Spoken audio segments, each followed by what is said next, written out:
I'm happy and proud to be standing here years after I first heard the score to celebrate the man who wrote it. I know how to make movies. I went to film school. I have a knack for it. I studied it very well and practiced, and I know what I'm doing. Whatever you do, don't do those artsy, abstract movies.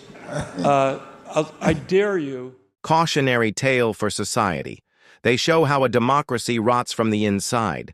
They show how fear of chaos, fear of the other, can convince people to willingly trade their freedom for security. It's the fall of Rome, retold for a galactic age. It's a story about how good institutions fail and how darkness rises, not with a sudden bang, but with a slow creep that everyone ignores until it's too late. Star Wars was never just about spaceships. It was a Trojan horse, a brilliant piece of entertainment designed to smuggle a complete mythological framework to a generation Lucas felt was lost in a spiritual void.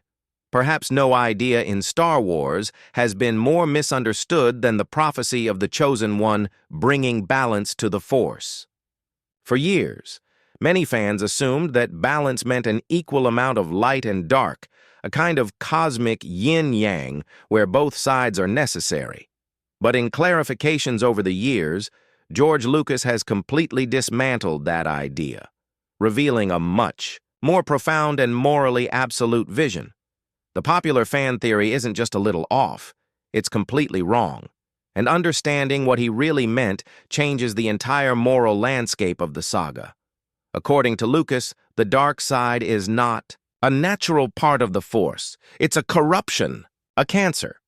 He has described the Force as a living thing, and the dark side as a disease that preys on it. Therefore, the Sith aren't just practitioners of an alternative philosophy. They are agents of that disease. They are selfish. They take from the Force, twist it for personal gain, and in doing so, they throw the whole system out of whack. The light side is the Force in its natural, healthy state. It's about selflessness, compassion, and being a channel for the universe's energy. The Jedi serve the Force. The Sith command it. That is the critical difference. So, balance doesn't mean compromising with darkness. It means getting rid of it. It means restoring the Force to its pure, uncorrupted state. This leads us to the tragic figure of Anakin Skywalker.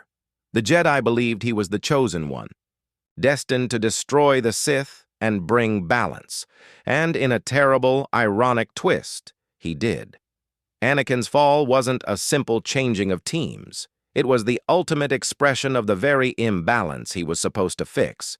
His fall was driven by fear and selfishness, the two pillars of the dark side. He was afraid of losing Padme, just like he was afraid of losing his mother. That fear drove him to want power over life and death. Palpatine, the ultimate cancer cell, exploited that fear. When Anakin became Darth Vader, he became the ultimate agent of imbalance, a being of pure, selfish will. For 2 decades, Vader and the Emperor held the Force in a state of profound sickness. The light was nearly snuffed out. The balance wasn't 50-50, it was a patient on the verge of death. This is why Luke's journey is so vital. The final showdown in Return of the Jedi is the prophecy finally coming true. Through the Chosen One, the Emperor tempts Luke with the same things that broke his father, fear and power. He pushes Luke to strike him down in anger. And for a second, Luke does. He attacks his father in a rage. But then, the key moment. Luke looks at his own robotic hand, then at his father's severed one, and sees himself in the reflection. He sees the path he's on. And in that moment, he makes a choice that is the polar opposite of the Sith. He throws his lightsaber away. He chooses selflessness over power. He declares, "I am a Jedi, like my father before me." It's this act of pure, selfless love that awakens the Anakin Skywalker buried deep inside Darth Vader. As the Emperor electrocutes Luke, Anakin makes his final choice. He grabs the Emperor and hurls him into the reactor, sacrificing his own life. to save his son. In that one act, Anakin Skywalker fulfills his destiny. He destroys the Sith, both his master and the Sith within himself, and eradicates the cancer. He restores balance. The prophecy was never about a warrior achieving victory. It was about a father's love for his son being the ultimate act of selflessness, the act that would heal the galaxy. Luke brought balance not by fighting, but by refusing to. He saved his father's soul, and in doing so, his father saved the galaxy. If this deep dive into George Lucas's mind is reshaping how you see the saga, do us a favor and subscribe to the channel and hit that notification bell. We're all about uncovering the true meaning behind the stories we love. Your support helps us keep digging. Now let's get to the final piece of the puzzle. So what is George Lucas's final act? After selling Lucasfilm and stepping back from his galaxy, what project would define his legacy? The answer is taking shape right now in Los Angeles, the Lucas Museum of Narrative Art. And based on Lucas's own words about the project, this isn't just a museum. It's the physical embodiment of his entire philosophy. Scheduled to open in 2026, the museum is maybe the most concrete evidence of the ideas we've been talking about. It's a billion-dollar institution dedicated to the belief that has driven Lucas his whole life, that visual storytelling is one of the most powerful forces that shapes our world. The collection won't be limited to what the art world snobs call fine art. Instead, it will celebrate the power of story across all kinds of media: paintings, illustrations, photography, comic books, and film storyboards. This is a huge statement. For centuries, a hard line was drawn between high art and low art. Master paintings hang in stuffy halls, while the comic art that fired up our imaginations is often dismissed as disposable. Lucas is using his fortune to erase that line. He proudly admits to being one of those people who was told he'd outgrow comics, and defiantly adds, "I'm so glad I didn't." The museum's collection proves it, placing works by Norman Rockwell and Frida Kahlo right alongside the art of Jack Kirby and Frank Frazetta. It will house a massive archive of African-American film history. Why? Because Lucas understands that the stories a society tells itself are its lifeblood. A Rockwell painting of an American town, a Superman comic, inspiring a kid to be a hero, a movie poster promising adventure. These aren't trivial things. They are the common mythology that we live with today. He argues that concepts we take for granted, love, justice, community, aren't real in a physical sense.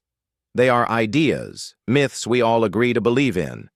And it's narrative art that makes those ideas feel real and embeds them in our culture. Without a shared mythology, you can't build a society. This is where the museum circles right back to Star Wars. Of course, it will house a huge archive of props, costumes, and storyboards from Star Wars and Indiana Jones, but these items won't be presented as just movie props. They'll be placed in the larger context of storytelling throughout history. A Ralph McQuarrie concept painting will be in conversation with historical landscapes. A starship design will be linked to the principles of industrial architecture. The museum is designed to show that creating Star Wars wasn't separate from the great traditions of art that came before it. It was a continuation of them. It's an act of profound generosity, Lucas using his personal collection to create a public resource to inspire future generations. He isn't building a monument to himself, but a temple to an idea. The idea that stories matter. So, what have we learned? At 81, George Lucas has given us the Rosetta Stone to his own galaxy. He's confirmed that Star Wars was never just about laser swords. It's the 40-year answer to a 10-year-old boy's question about God. It's a modern myth, built to be a moral anchor in a world he felt had lost its way. He's shown us that the Force was his answer to religious division, a universal concept for a higher power, free from dogma. He has made it clear once and for all that balancing the Force isn't about compromising with evil. It's about cleansing it. The dark side isn't a necessary opposite, but a cancer that was ultimately destroyed by a selfless act of love. And now, he's building a temple, his museum of narrative art, to solidify the philosophy that underpins it all, that storytelling isn't just entertainment. It's how we build societies and find our meaning. For decades, we argued about the lore and the plot holes. We were the blind men, fighting over the shape of the elephant. But George Lucas was always looking at the whole animal. He wasn't just building a world. He was trying to explain our world. He was using fantasy to talk about our deepest fears, our highest hopes, and our endless search for meaning. The story of Star Wars isn't about the Skywalkers. It's about us. It's a story telling us that anyone can be a hero, that redemption is always within reach, and that friendship is one of the most powerful forces in the universe. It's a reminder that even in the darkest times, a single act of good can restore balance. Lucas did more than create a movie franchise. He did exactly what he set out to do. He gave us a new fairy tale. He gave us new myths to live by. And he reminded us that the most powerful force in the universe isn't some mystical energy field. It's the power of a good story. What do you think? Does this change how you see the Star Wars saga? Drop your thoughts in the comments below. And if you believe stories have the power to change the world, share this video with someone who might need to hear it. Thanks for watching. For nearly 50 years, we thought we had Star Wars figured out. We've broken down the hero's journey, we've argued over prophecies, and we've mapped out the endless cycles of galactic war. We built entire mythologies around this saga, so sure we understood what it all meant. It turns out, we were wrong. The whole time, we've been like the blind men touching an elephant. Each of us grabs onto one small part of a much larger truth, convinced we have the full picture. One feels a wall, another a rope, a third a tree trunk. None of them can see the animal. For decades, we've been those blind men. And now, the man who created the elephant is finally showing us the whole thing. At 81 years old, George Lucas isn't just a filmmaker, a mythmaker, or a billionaire anymore. He's more like a philosopher, looking back on a lifetime of work, and for the first time, laying bare the deeply personal spiritual questions that secretly sparked it all. He's pulling back a curtain we never knew existed, and what's behind it isn't just a new take on Star Wars, it's the original one, the one that's been hiding in plain sight this whole time. The answers he's offering aren't about midichlorians or trade disputes. They're about the fundamental nature of God, the origin of our fears, and why we desperately need stories to make sense of our lives. What he's clarifying will reframe everything you thought you knew about the Jedi, the Sith, and the Force itself. This isn't another fan theory. This is the final word from the creator. Every great story starts with a question. For Homer, it was about the rage of Achilles. For Shakespeare, it was about the nature of being. For George Lucas, it was a question. He said he first asked his mother when he was only 10 years old, "If there's only one God, why are there so many religions?" It's a simple kid's question, but it holds a massive theological puzzle that has stumped thinkers for centuries. For a young boy in Modesto, California, it was the first thread he pulled in a tapestry that would one day become a universe.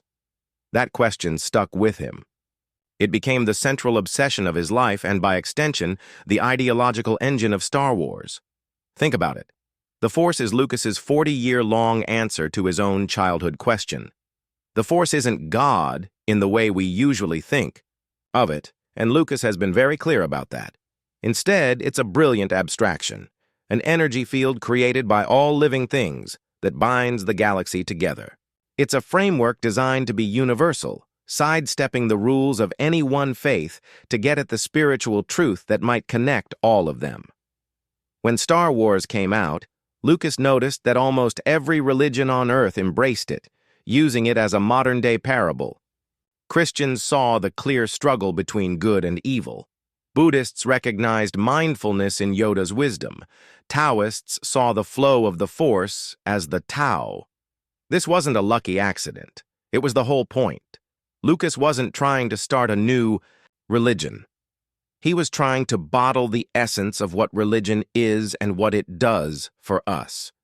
He wanted to create a vessel for spirituality that didn't demand loyalty to one institution, but instead encouraged a belief in something more. This brings us back to that ancient Indian parable of the blind men and an elephant, an analogy Lucas himself has pointed to. In the story, each man describes the creature based only on the part he can touch. The leg is a pillar, the tail is a rope, the ear is a fan. They're all right in their own little way, but completely wrong about the big picture. They're arguing about the parts because they can't see the whole. This is exactly how Lucas sees human religions. The Jedi, the Sith, the Night Sisters, the Guardians of the Wills, they are all the blind men. Each has a connection to the Force. Each has built a philosophy and a set of rules around their small piece of it. The Jedi experience it through compassion and the light side. The Sith experience it through passion and the dark side. They are all touching the same elephant, but their conflicting interpretations create endless war. Lucas's genius was to turn this philosophical problem into high drama. The wars that rip the galaxy apart aren't just about politics. They're holy wars. They are born from incomplete, rigid beliefs about a single universal truth. The Jedi think the Sith have corrupted the Force, while the Sith think the Jedi are too scared to use its full power. They're fighting over how to describe the elephant. By creating the Force, Lucas didn't just cook up a magic system for his space opera. He built a metaphysical playground to explore the question that had followed him since he was a kid. Why so many religions?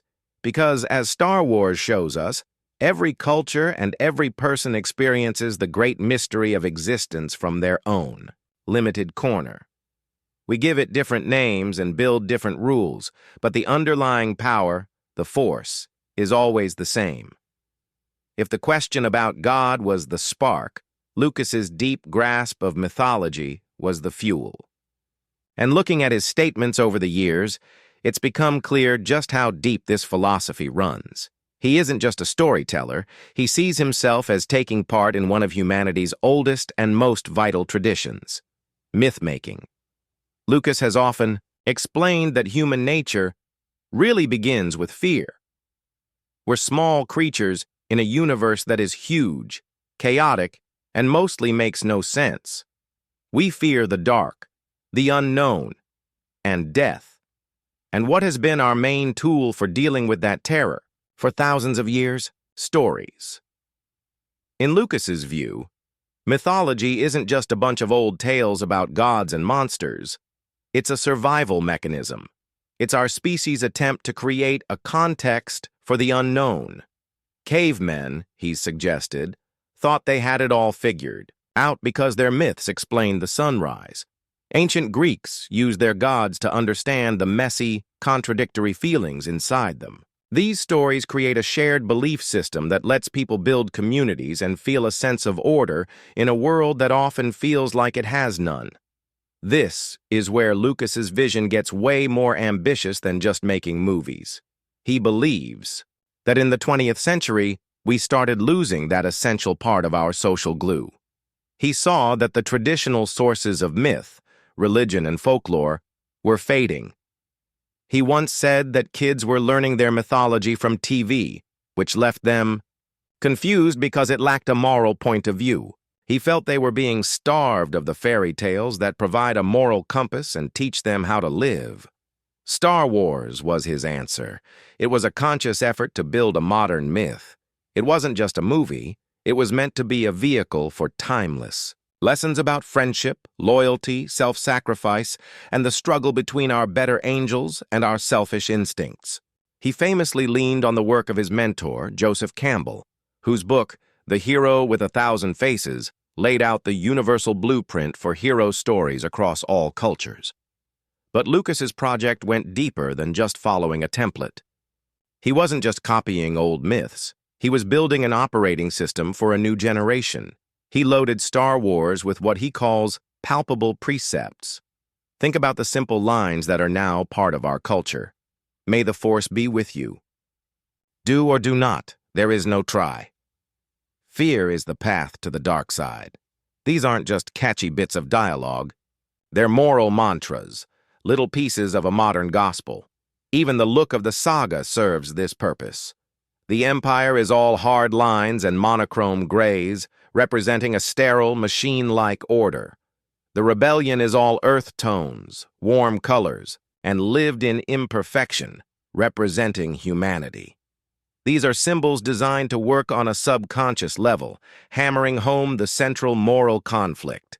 This is why, for Lucas, the prequels were so important. A lot of fans knocked them for being about politics and trade federations. But through the lens of Lucas's mythological project, their purpose is crystal clear. The prequels aren't just the story of a hero's fall. They're a